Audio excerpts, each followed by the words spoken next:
Sometimes it's overwhelming. Why they fight? The rumor that Jay-Z and Rihanna had a fling once upon a time isn't a new one. But one thing that is new is the rumor that their alleged fling was serious enough to make Beyoncé cry her eyes out because she felt like Rihanna was going to take her place by Jay-Z's side. There's a lot to unpack in this story, so sit tight, you guys. And without wasting any time, let's dive straight into it. Word on the street is that Rihanna almost stole Beyoncé's man from her once upon a time. And the worst part is that Beyoncé never saw it coming and even trusted her. It all started back when Rihanna got signed to Jay-Z's record label. Yes, he said, we don't sing songs here, we sing artists. And there was this little pause, and I was nervous. But then he said, and we're interested. And there was this sudden feel of relief. But then he said something about a window and a door or something. Oh, then he said, there are two ways to leave here, either through the door with the deal sign or through this window, and we're on the 29th floor. At the time, they had signed both Rihanna and another artist known as Tiara Marie. And she was a kid at that time, correct? A 15-year-old girl who had been flown to the United States without parental supervision or a chaperone, brought to a grown man's office in a large corporate Manhattan building. Everybody knew when she flew in. I was there the day she got signed. Everyone was talking about it. And the 6 hours that she spent with him, and the 4 hours that she spent alone with him with no parental supervision. Her father didn't show up till the next day to come and collect the check. Well, and this is her life. The rumors were even beyond that, right? That Jay-Z was cheating on Beyonce with her when she was 17 is what a lot of this came out through a publicist who later then had to apologize. Have you spoken to my friend Jonathan Hay? You should talk to Jonathan. Please. Because Jonathan was there. He was right there working with Rihanna, and it was right when they started crafting her to be seen as a brand and commodity only and not a person. And when I talk to Jonathan now, just to hear him when he thinks of his teenage daughters, he was like, Rihanna was the same age my girls are now. I couldn't imagine putting my daughters through what we put her through. And then the next thing you know, she was removed from that first team from Palm the Replay and replaced with all new handlers and kept sheltered in Los Angeles, where she was going out to parties and partying at 15, 16, 17 years old, hanging out at the Rainbow Room, hanging out. Yeah, like it was one of my friends who found out she was 17 when everyone thought she was 21. And he was like, yo, why do y'all got me carrying this girl around and she's it's cool.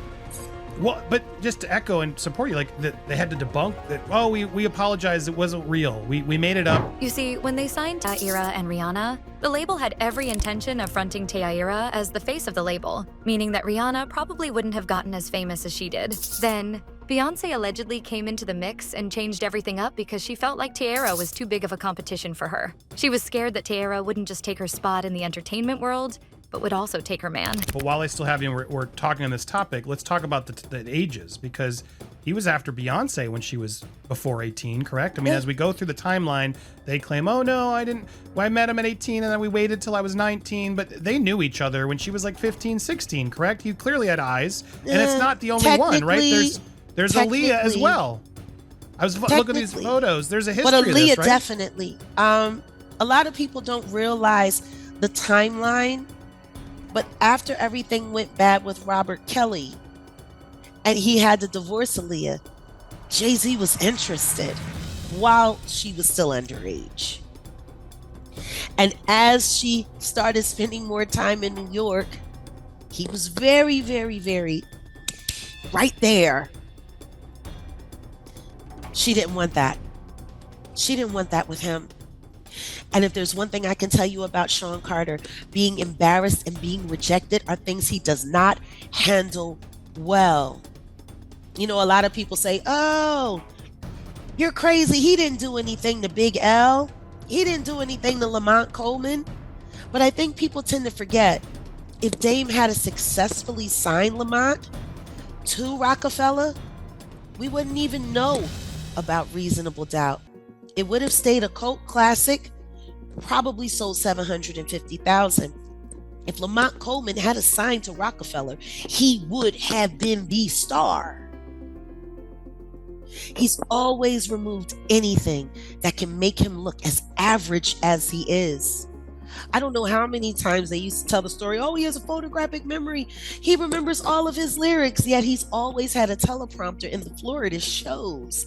That's why he would always sit down and look down at make it look like he was looking at his shoes. No, he was reading the lyrics. So she allegedly made them swap out Tiara for Rihanna. Little did she know that her decision was going to come back to bite her, as Rihanna proved to be a bigger threat than Tiara. Apparently, after Jay-Z signed Rihanna, he took a liking to her. Comment about this, like this was from the Super Bowl appearance more recently. This bothered you, seeing her put the Rockefeller's logo out there. If you what was go your back instinct to that? and watch, it was almost as if she didn't want to put her hands up, and then she looked over where Jay-Z's box was, and then you just see her hands.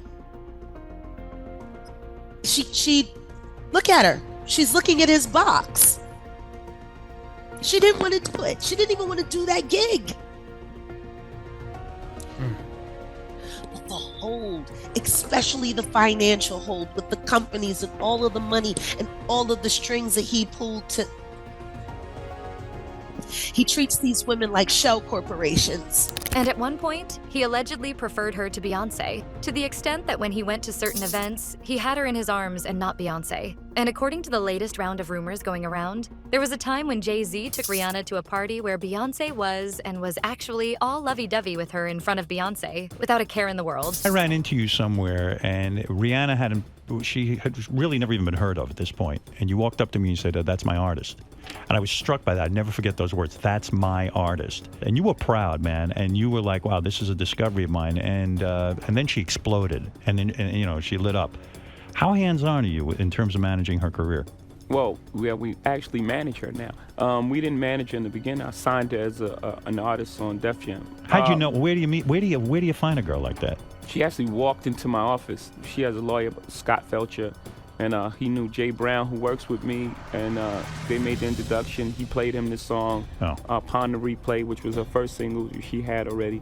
And she walked into the office, and I heard the record, and I was really afraid of the record. It was so big that I thought the record would be bigger than her. Right. I thought the record, she would be the Upon the Replay girl. Forever. Yeah, but I took the meeting anyway. I said, let me just meet her.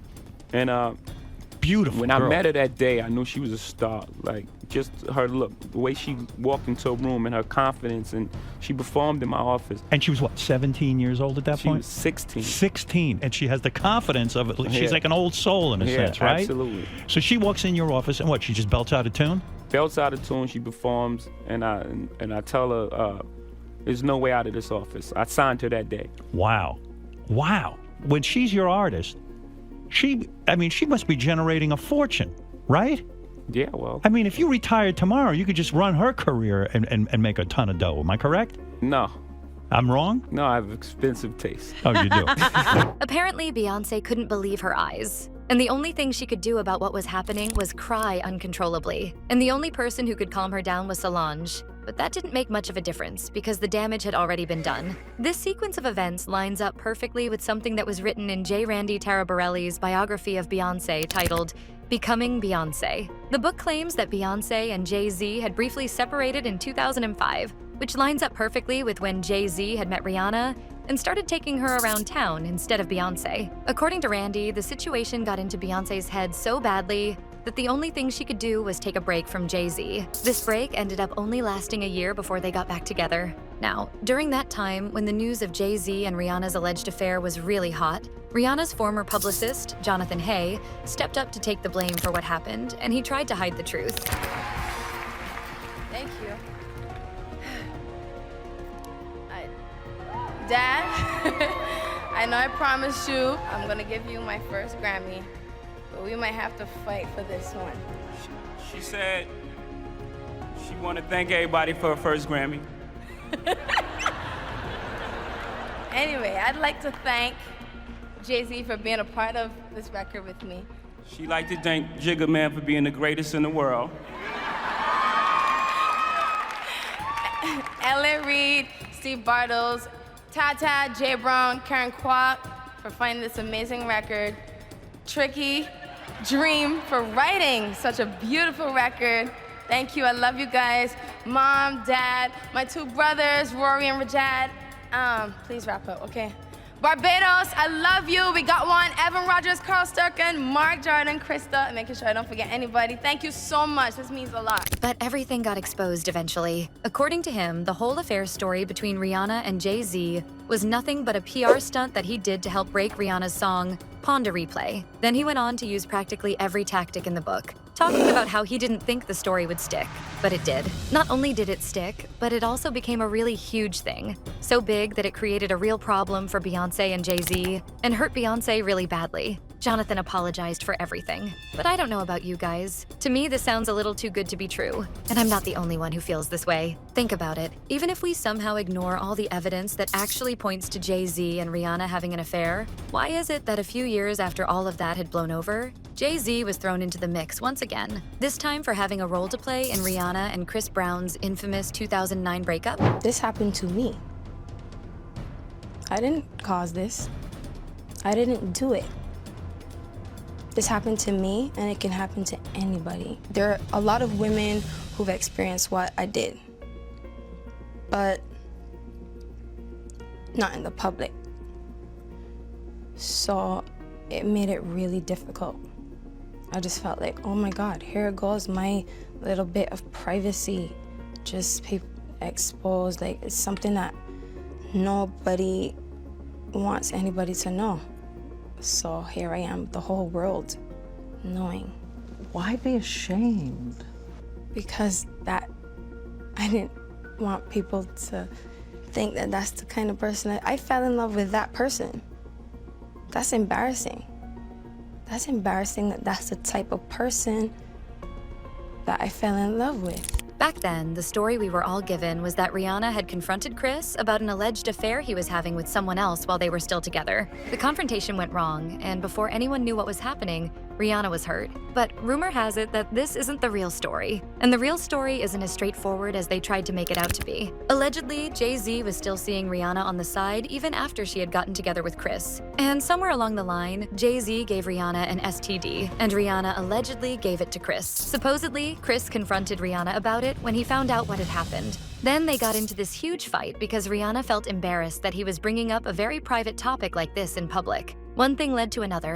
Hands were thrown, and that was how Rihanna sustained the injuries that she did back then. And I don't know about you guys, but the second story makes much more sense. Because why would Rihanna go back to date someone who had not only cheated on her, but had physically hurt her too? I mean, this kind of thing definitely happens. Victims sometimes go back to the people who harmed them without a good reason. But at the same time, it does seem possible that maybe Rihanna felt guilty about something. People also believe that Jay-Z worked hard to change the entire narrative about Rihanna and Chris's fallout, so that he could hide the truth and avoid getting a bad reputation, because that kind of thing would bring way too much attention his way. And you know what happens when people decide to pay too much attention to a celebrity? They start getting exposed. And secrets that they never wanted to see the light of day start appearing on the front page of every magazine, which is exactly what is happening to Diddy right now, and what might soon happen to Jay-Z. Supposedly, the feds are starting to look into him now that the joint suit was filed against him and Diddy that claimed that both of them had forced themselves on a 13-year-old girl some years back. Hip-hop mogul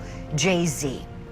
His name has been revealed. The allegation is that he and Diddy to a 13-year-old girl at an after party in the year 2000 after the MTV Video Music Awards. Now, Jay-Z is denying these allegations. In a statement he posted to his X account, he denies the allegations and questions why this was done civilly, why this civil lawsuit was filed demanding money, and why a criminal complaint has not been made. He writes, quote, "My lawyer received a blackmail attempt called a demand letter from a lawyer named Tony Busby.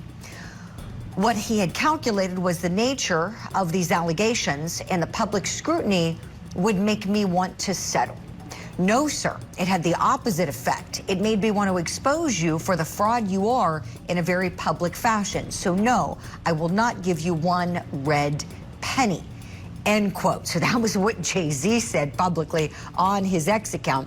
In a statement to ABC News, that attorney Mr. Busby said, quote, "The pleading speaks for itself. This is a very serious matter that will be litigated in court." And from the looks of things, this doesn't seem to be the only thing that the feds are looking into when it comes to Jay-Z. According to Rihanna's former publicist, Jonathan, the authorities recently reached out to him and brought him in for questioning. What is the first thought that comes to your mind? Corrupt. Corrupt. Wow. To say corrupt, you must be pulling from something. What's the first image that pops in your brain when you say the words corrupt? Jay-Z. Ooh, that is the top of the food chain. Yeah. Okay. So, Mr. Hay, what I want to do is, of course, for you to even be able to bring up the name Jay-Z, that means, of course, you must have affiliations in the world of what Jay-Z is. Can you at least let our audience know as far as possibly, and again, let's go down the rabbit hole here. What is your affiliations in regards to the world in the music business to Jay-Z, to Sean Carter? So I go way back with him from the days of, I met Jay-Z through a mill, and the former Rockefeller artist who is on a lot of his earlier hits. So that's how I got in contact with Jay-Z. And through a mill, and this is like a few years after she had left Rockefeller, or left the Rockefeller management, because she was signed to Columbia, I think, but that's how I got introduced to him.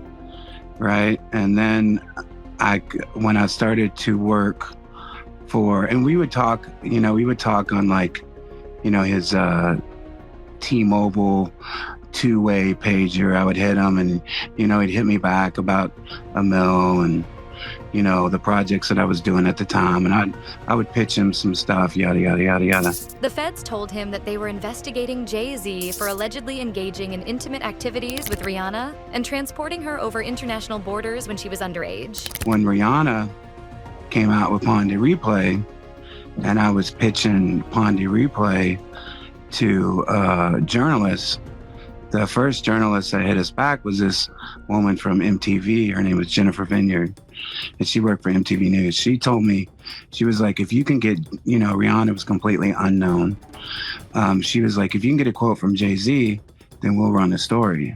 So I was like, I even told her, I was like, yeah, no problem. I talked to this guy about everything. He had been the head of Def Jam. For not too long, right? So I figured he would easily give us a quote.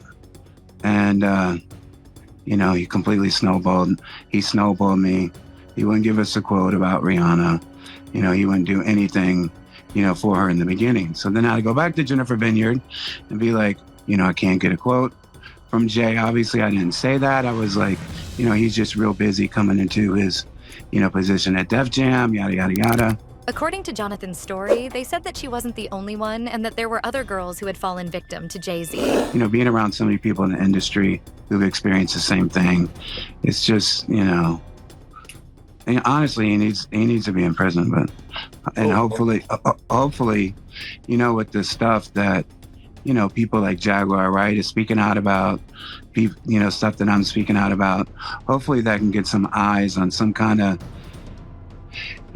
prosecutor, someone who will look into them and, see if justice can be done.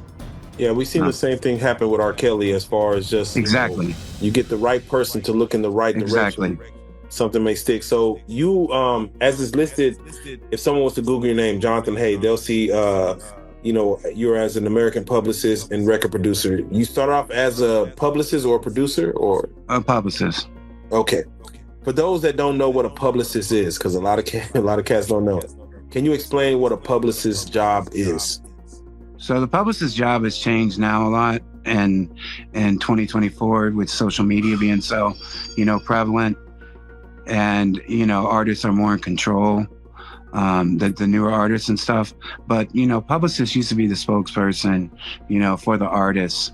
They would issue the statements. They would, manage the press. Crisis management situations, were key, and like everybody, to contact the artist, they would contact the publicist. you know, and that was like our job. But my job, I wasn't like the guy that like did like the red carpet stuff. I wouldn't, because there's like those publicists too who do the red carpet, who coordinate with the red carpet coordinator, and you know they do all that kind of stuff. I was more of the strategy behind it. Like that's what I like, is to come up with the strategic, you know, angles. If this doesn't convince you that maybe there was actually something going on between Rihanna and Jay-Z back then I don't know what will.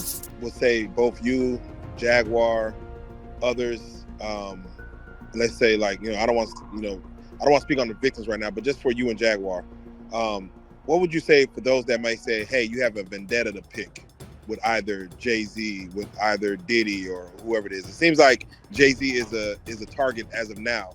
Now that Diddy is already arrested, is it a vendetta against Jay-Z? If someone said, if someone used those words and said they have a vendetta against him.